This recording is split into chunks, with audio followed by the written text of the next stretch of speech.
We're live.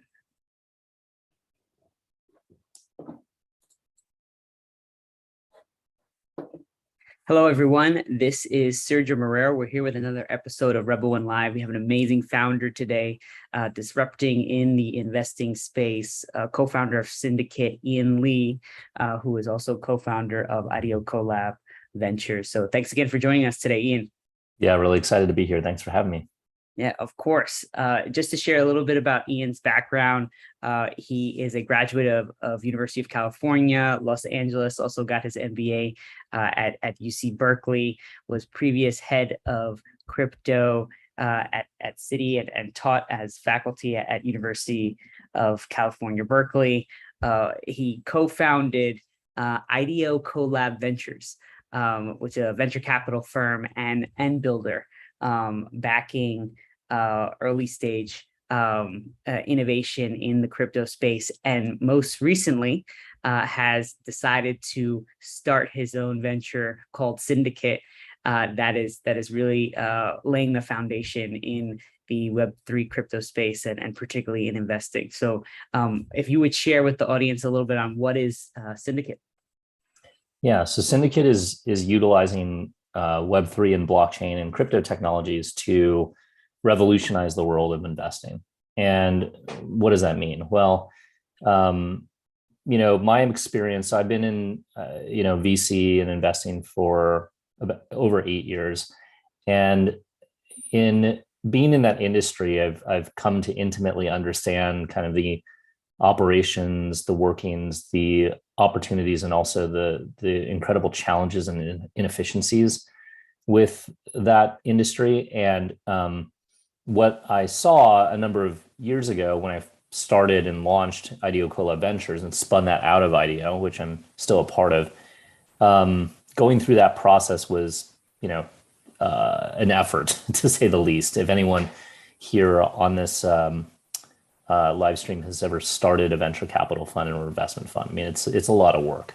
And some of that, it makes a lot of sense. A lot of it actually doesn't.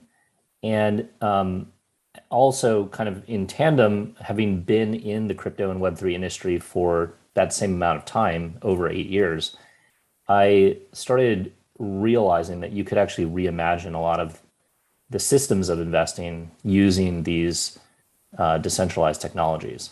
And why would you do that? Well, I think there's a few major reasons that are important. So number one is that you can dramatically reduce the cost of that infrastructure by 100 to 1,000 to potentially 10,000x.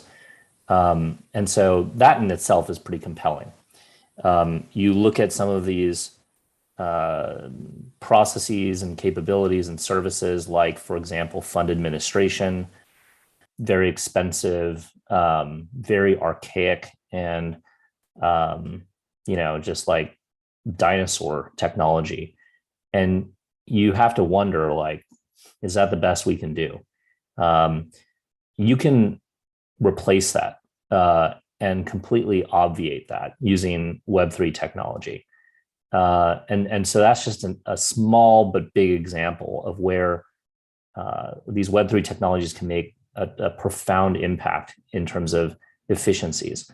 The second thing is that you can dramatically increase the speed by 1,000 to 10,000x. So, an average venture fund typically takes anywhere between 12 to 18 months to raise and start. I mean, these days, who knows, like maybe a lot longer.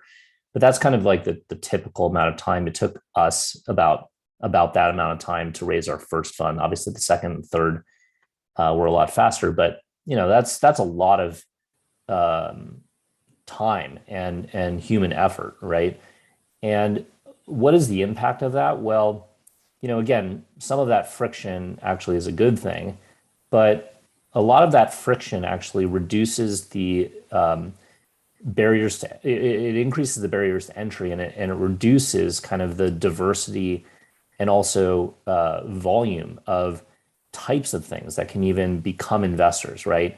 And typically, in order to commit like 12 to 18 months of your life and career combined with the fact that the infrastructure is so expensive, you're talking about a minimum kind of fund size of 10 to $20 million, right, to make that economical, and even just get started. Like not even like, it's just like literally to get off the ground, right? So the question there is like, if we could dramatically reduce the speed and the cost by 10,000x, might that actually lead to more innovation, more diversity, more participants in this sector of the economy, and what might happen as a result of that? And I think that that's potentially really profound when you think about how few investors and investment managers in the world are, for example, from underrepresented communities, whether it's women or people of color or other geographies in the world. And I think that that's frankly a problem that should be solved somehow in a really big way. Now, the third thing and the last thing is something that I think people don't immediately understand, is that Web3 technologies provide 10,000x greater capability than traditional systems. And a lot of people, especially right now, given the markets that are falling apart in general, but specifically in crypto and Web3, a lot of people dismiss this technology as like vaporware or a fad or whatever. I've heard that for 8 straight years, and some people might say like, well, that's just proof that we're right. But if you're actually in this technology, you're actually using it, building it, getting your hands on it, coding it, like I've been and other people, right? It's very obvious to see that this technology, like other technologies in the past, social media, mobile, web, the internet itself, they just bring new capabilities and business models to the world. And what that means and implies is that Web3 is going to bring net new capabilities and value propositions to the world generally, and specifically within investing. It can bring capabilities to the world of investing that are literally impossible in the traditional system, like literally. And so what does that mean? Well, if you believe that will compound and just take root over time, which I've bet my career that it will, then at some point, the capability advantages of using Web3 infrastructure from an investing perspective are going to literally beat traditional investing models commercially in the market. And I think it's honestly just a matter of time. It's not a question of if, it's a question of when. Just like, for example, when the web came around and people were questioning, would the web and e-commerce disrupt physical retail? I mean, back then in the early 2000s, which I'm old enough to remember professionally, people were seriously questioning that. They were like, yeah, Amazon, like, it's going to be forever. And yeah, it took like, a decade, but like a decade later, it disrupted everything. And I think that that's what we're looking at right now with this technology. Absolutely. There's a lot to unpack there. Appreciate that. And particularly with the innovation that you've created in Syndicate, from the investor side as well, having syndicated a number of deals, seeing how much it costs, right, for a startup to organize investments. It could be around 10,000 for the life of the investment. For a fund, it lower end starts at around could be tens of thousands, right? And what you all are doing and taking DAOs, specifically decentralized autonomous organizations, to for this specific use case, it's really powerful. Can you share how did you end up identifying this use case and saying, hey, I'm gonna go off and start Syndicate? Can you share more of that story?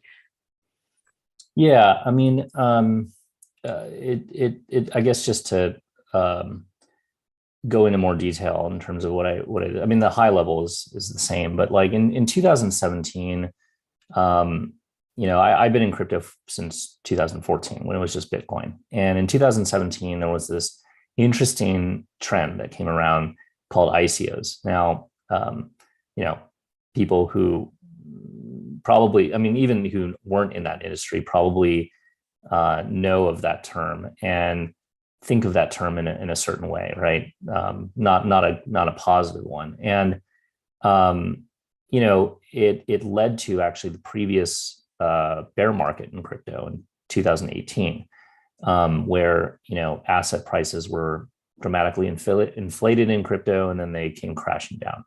Now, with every kind of technology cycle, there's like a hype cycle, and then there's a trough of disillusionment, right? And during that hype cycle, 95% of what happens there is not real, and goes away and should have always gone away. But there's 5% left that is actually profound. And ICOs were just the same, right? Where a lot of it was, not right. It was misguided. But there was 5% of it that I was actually very inspired by. So what does that mean? Well, I was also a VC during that time. And like what I saw in ICOs was a very idealistic way for anyone in the world via the internet to invest in early stage technology. Now, the approach of that and the design of that was not right, obviously, for compliance, regulatory, and even like consumer protection reasons.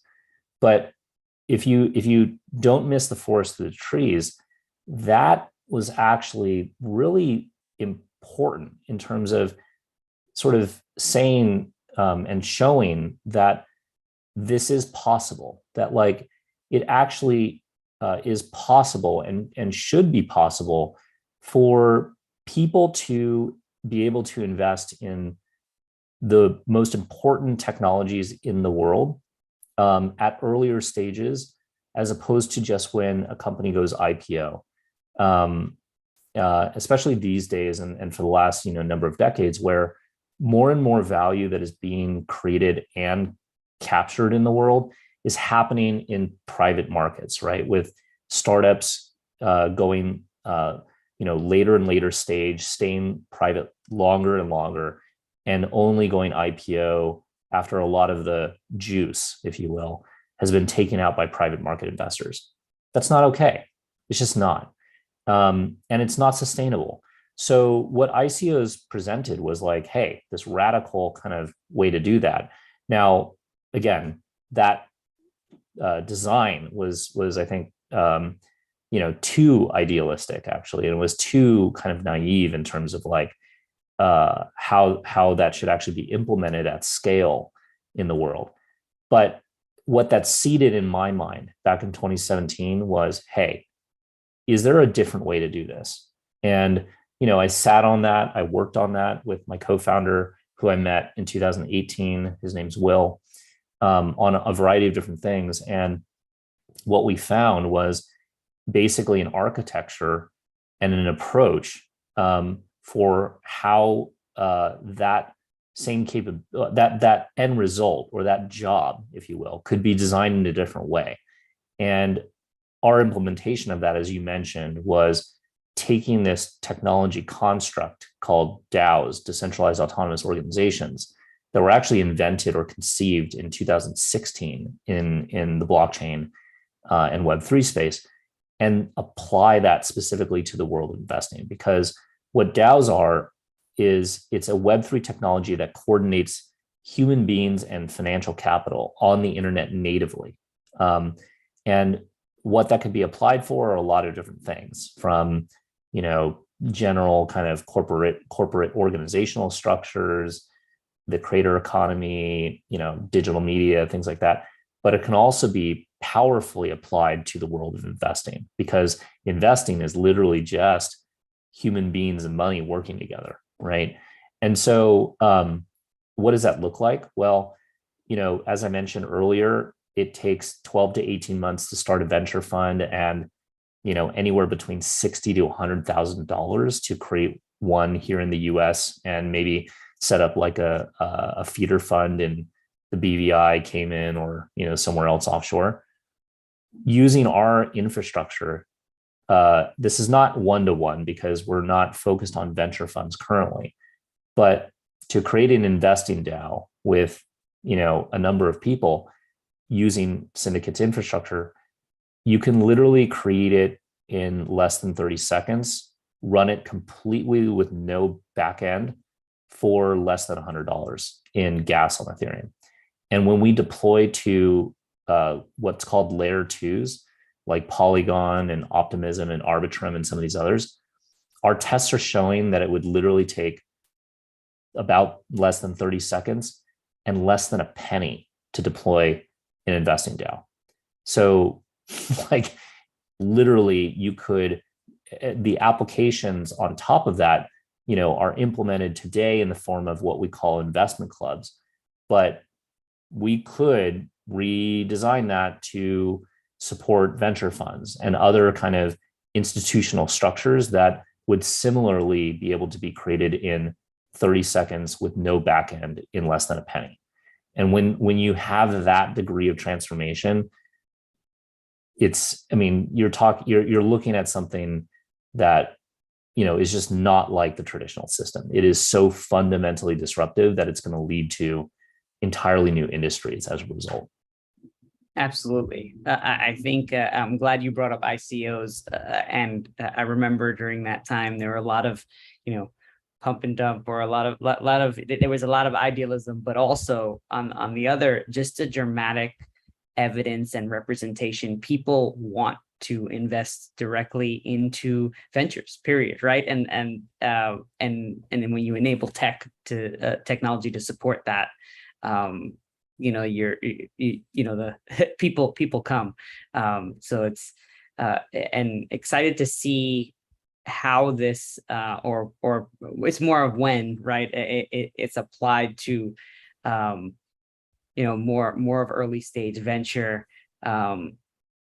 Thoughts, any thoughts around what may be holding it back? I know going on Syndicate, I mean, you also took into account the current regulatory constraints, right? Like only 99 folks can be a part of a syndicate. Of course you can technically do it, but at the same time you have the legal and compliance side. So can you share a little bit more of what you believe needs to happen in order to keep up for the system itself to not hold back the innovation, at least in the venture capital and angel investing space? Yeah, I mean, we've designed, as you mentioned, our infrastructure and tools to help people manage compliance. So, for example, as you mentioned, we've put in restrictions at the application layer where they can't go over 99 people, which is a hard requirement for investment clubs to maintain compliance in the US. Now, abroad, that it greatly varies, but in the US, that's the hard rule that's defined by actually the SEC. And so we are very pragmatic, I guess, and thoughtful about this infrastructure and these tools that we're introducing in the world, because we think it's necessary but not sufficient to just sort of build decentralized technologies and say, like, here it is, world, right? Like kind of what we've learned from ICOs and other things historically, it's also really important from an adoption perspective to help shape that in the right way, and the development of like healthy markets and healthy usage, right? So since we launched this first tool, investment clubs, in late January, we've been steadily growing. Like there's more than way over 3,000 investment clubs as DAOs on Syndicate now, and it just keeps going. And I think that that is evidence that like it's a today thing. It's not like a science fiction sort of like tomorrow thing. I mean, people are using our technology and infrastructure right now to basically bring together groups of angel investors, groups of friends, groups of other founders to invest in early stage technology projects, either inside the Web3 space or even outside. Like we have groups that are buying real estate, buying artwork, buying like physical assets. And like that's been happening. It's just tapping into a behavior that already existed. It's not like we're creating something that doesn't, creating technology for a problem that doesn't exist. Now, I think like one of the questions though, maybe that you're asking is like, how does this scale ultimately and like go mainstream? And I think that there's a few interesting questions related to that. Like, number one is like, is the mainstream ready for this technology? Or is it still in its early stages of adoption? And actually, like, the best thing to do is focus on those early adopters and building next gen capabilities with those early adopters before going mainstream. And I think that that's kind of where Syndicate is, and actually where Web3 is. Like, as much as I do believe that this will impact billions of people on the planet, like Web3, I mean, and hopefully Syndicate, like it's going to take time. Just like the internet took 20 plus years, I mean, more than that, actually, like 40 plus years to impact billions of people on the planet. Like Web3 is, if it's the next iteration of the internet, is going to take that amount of time, actually. And even still, like the current internet is still not done. There's fintech is just like recently in the past 10 years. So like, these things take time. Like people are impatient, but like change happens, over longer time scales than people's attention spans on social media, right? And so I think that we have to keep that in mind. Now, at some point, will Web3 technologies cross over with their next gen with their next gen capabilities to the mainstream and mainstream markets? Absolutely. Is that on our roadmap? You bet. But like, what needs to happen in order to do that is, number one, we first need to build those next gen capabilities. We need to drive adoption with a strong early adopter set that actually solve real problems, more in the near term. And then with that, we can then build bridges, basically, and interfaces into the traditional world, and start to, affect that side of the industry. And so there's a lot that we'll eventually need to do there. There's actually a lot of partnerships that we're going to start. We will make and have already made, that will help with bridging our technology to the mainstream eventually. For example, on and off ramps from bank accounts to crypto, accounting and tax and audit capabilities and services, even things like just sort of communications tools that don't need to live on blockchains, but are important to the end-to-end user experience. Like all of these things we're going to need to either build, partner, or buy, I guess, pay for, in order to deliver that to our customers and end users. But it's not the hardest thing in the world, actually. Like it's not the hardest thing to like cross over. So I think like a lot of it is actually just market timing. Then we need to do the hard work and just build the stuff. And then there's obviously the regulation kind of regulatory picture, which, if you're really kind of like going kind of, out there and on the edges in a very like kind of cowboy kind of approach, it would be a bigger issue. But we're taking a much more like measured approach to this, technology and the adoption of it. And so we're not particularly kind of concerned by that. Regulation is going to be what it is. So we're just going to have to work with that. and then change with it and evolve with it as it also changes. You mentioned it, you mentioned a few times the capabilities capabilities DAOs have enabled, and also there may be also other future use cases of DAOs. Can you speak a little bit to that for those that may be familiar on the surface with DAOs and but aren't familiar with what this is enabled that's different from even blockchain, the thing of Bitcoin and Ethereum, or the internet. Yeah, so I think you have a lot of traditional investors that listen in, right? Yep, absolutely. Yeah. Okay. Yeah. So I mean, they know, think about a capital call. Something as mundane as a capital call for an investment fund, and how you do that, right? What do? Well, you instruct your fund admin to send out basically emails with a PDF or a letter or something saying, please wire money into this bank account and let us know. There's a lot of manual things involved. What does the LP do? The LP on the other side calls their bank or their banker and says, please, do this, and sends a wire. What do? You then message, over email saying, hey, there's this message coming from our fund admin to wire money. And wires come in, you have no idea who they're from. You don't know who's put it in or not. You have to check with the fund admin. The admin manually checks things. And then, what is that for? Seriously, the amount of human effort, the amount of the amount of time that I've spent on this planet and my limited life that I have doing that process is ridiculous. There were probably better uses of my human capacity and time, right? Including watching television, to be honest. That's how bad it is. And so why is it that way?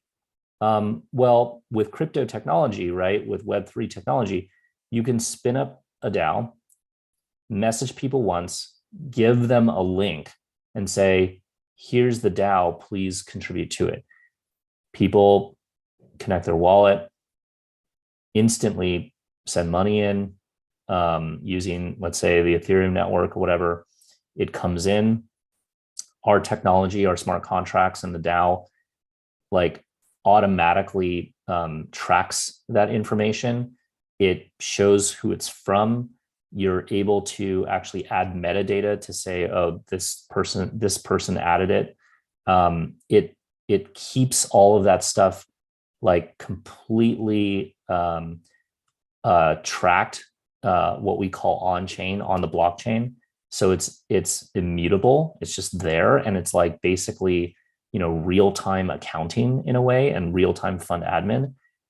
It's just simple. It just works, right? It's like instead of you're running a fund, you're actually running just a group chat. It's that simple. Now there are some peculiarities, right? You need to be comfortable with crypto, and you need to be comfortable with wallets and all that stuff, yada, yada, yada. But it's super simple. And so that's just a tiny thing. The big thing is what Web3 refers to as composability, which composability is this property of Web3 technologies and platforms that is uniquely enabled because Web3 technologies are open source. And because they're open source technologies, that means they are able to be composable, or basically interoperable seamlessly with each other without APIs. And on top of that, a lot of them they can work programmatically, and even third parties can build them, these interoperabilities permissionlessly. So what does that mean? Well, let me give you an example. In the traditional world, if I were to ask anyone to do this kind of amazing race challenge, which is, okay, take $100 out of your bank account, move that into Charles Schwab, buy a stock on Robinhood, then trade that for crypto on PayPal, send that money from PayPal to Venmo, and then send that money from Venmo back to your bank account. How long would that take? Uh, Literally weeks or months. like good luck with that, right? In the crypto world, composability makes that possible in a single transaction. Literally, you could do comparable or even more complicated things in a single transaction in less than 30 seconds. Think about that. So what does that mean? Well, if you launch an investing DAO in Syndicate, Syndicate's infrastructure and the DAOs on it are composable with all the things that are built in Web3. So you could, for example, launch an investing DAO, instantly move that money into a yield generating protocol to start earning yield on the assets inside of that DAO, seamlessly swap any of those assets for any other asset, whether it's another token via a system like Uniswap, an NFT that might be listed on OpenSea. And then you could even take those assets and then lend them to someone else. Although right now you probably wouldn't want to do that, but lend them to someone else using one of these protocols to earn more interest or, whatever, build more relationships with the people or communities that you're lending it to. Like all within a few seconds and like clicks, right? Now, again, the infrastructure is very patchwork. It's kind of like the internet was and maybe like the 1970s or something like that. But if you look, if you're in this and you actually like see the trajectory of where this is going, it's so clear that like you will be able to do an infinite number of things that you just cannot do with traditional infrastructure. Like, as I mentioned, this impossible challenge of going from a bank account through all these services back to your bank account. That's fascinating. You've seen exactly what you've dived into this area of problem of efficiently coordinating with investments, but you've done over 100 investments in the Web3 space as a part of IDEO Collab Ventures. You could have picked, instead of Syndicate, you could have built the next e-commerce platform, or maybe focused on innovating in the real estate sector, or what was the, if you could share, what was the moment that you said, okay, this is worth not focusing on investing fully, and shifting to start Syndicate? What was why was this the idea and the problem to focus on? Yeah, and I've worked with dozen, as many fintechs that are outside of the Web3 space too. So so it's a good question. Like, why Web3 and why Syndicate specifically? Yeah, and why you? Like, what was the what was Ian's moment that said, I'm going to do this? Yeah, I mean, so for me, it was very, I guess it was a sequence of phases, not just like a single moment. I mean, it started in 2014 when I was at Citigroup and its venture capital arm, Citi Ventures, where I learned about Bitcoin. And what I saw in Bitcoin, when, honestly, people thought it was like a career killer back then. Like, what I saw in it was, if you actually read the white paper, which, before you criticize Bitcoin, you should read the white paper and try to actually understand it. What I saw in it was an open fintech stack. That's what I saw. I didn't see a coin. I saw an open fintech stack. And when you think about that, right, and what the concept of an open fintech stack could do for our world, it could bank billions and billions of people that are priced out of the traditional financial system. And I think opportunity to work on something like that was immediately significant to me. Like, it immediately became something where I was like, well, I want to work on that. Like, that's the most important thing I could possibly work on in, potentially my life. Like, why kind of focus on SaaS optimizations, or like consumer tech that is, I mean, I'm not with it or cool anymore. So I mean, I wouldn't be able to do that. But like, I wanted to work on something meaningful with in my life, right? And when I saw that, I was like, I can't think of a bigger opportunity or problem. Now, within that kind of financial system or opportunity space, then it was like a question of like what exactly, right? And that was not obvious to me for many years. As you mentioned, I've invested in over 100 startups in the Web3 space for the last 8 years. I've seen thousands, and there are amazing, incredible, projects, startups, opportunity areas, application areas for Web3, but none of them quite like, for me, were as personal, I guess, number one. And number two, I couldn't find like a through line with a lot of these spaces that I felt was significant, like important or significant to me and the world. And so for me, that light bulb moment did actually come very progressively through my experience in venture and investing over many years, both simultaneously seeing how big of a role investing plays in our society in terms of literally shaping how the world and the future gets built. But also the flip side of that, as I've mentioned and will recount very vividly, poking my eyes out with the traditional infrastructure to run these operations and programs, but more critically, realizing how broken the investing system is for so many people in society, just like the banking system is.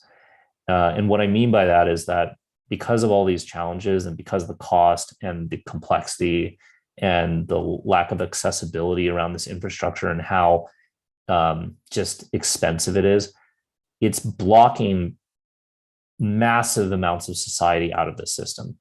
And when you exclude massive, I'm talking billions of people on the planet out of the investing process, it means they're not a part of the development process, which means that they're not able to participate in the prosperity that results from building the future.